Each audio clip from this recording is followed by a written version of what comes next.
Hey everyone, welcome back to my channel. Today I want to talk about my attitude toward health and wealth. These two things go hand in hand, and I believe they're the foundation for living a fulfilling. For me, health is everything.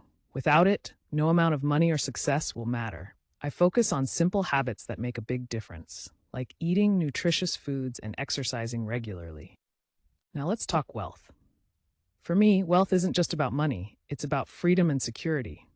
I see money as a tool to create opportunities. It's about patience, discipline, and making intentional choices. When your health is in check, you have the energy to pursue your financial goals. So, how do I balance health and wealth? I set clear goals for both areas of my life and make time for them daily.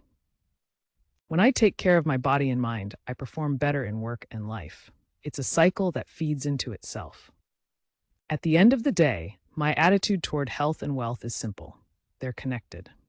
When you invest in your health, you're investing in your ability to create wealth.